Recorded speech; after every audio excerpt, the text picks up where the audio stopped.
Bon, l'heure est grave, les amis. Pour preuve, on a aujourd'hui un élu de la République, Ismaël Boudjekada, qui est maintenu en détention provisoire jusqu'à la date de son jugement, le 3 juillet 2025. C'est intolérable. La solidarité avec le peuple palestinien, c'est pas un délit, c'est pas un crime. Défendre la justice, la vraie justice, ne doit pas être réprimée. L'heure est grave, les amis. Pour preuve, on a des collectifs comme Urgence Palestine, la Jeune Garde, qui sont menacés de dissolution par Retailleau.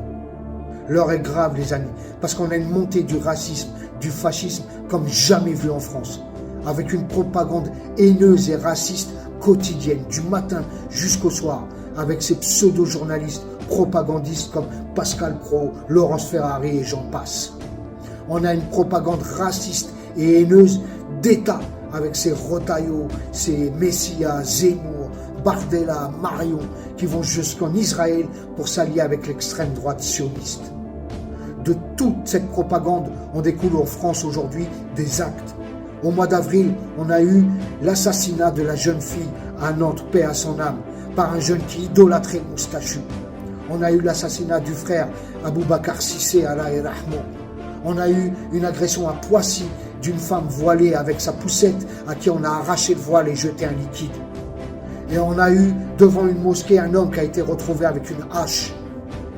Face à tous ces faits, tous ces actes, je lance un appel à tous les avocats et avocates de France pour former un collectif d'avocats.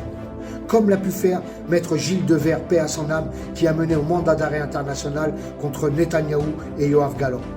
Je lance un appel à tous les avocats et avocates de France pour former un collectif pour défendre toutes les personnes qui luttent contre ce génocide, qui dénoncent les génocidaires, qui défendent les droits humains.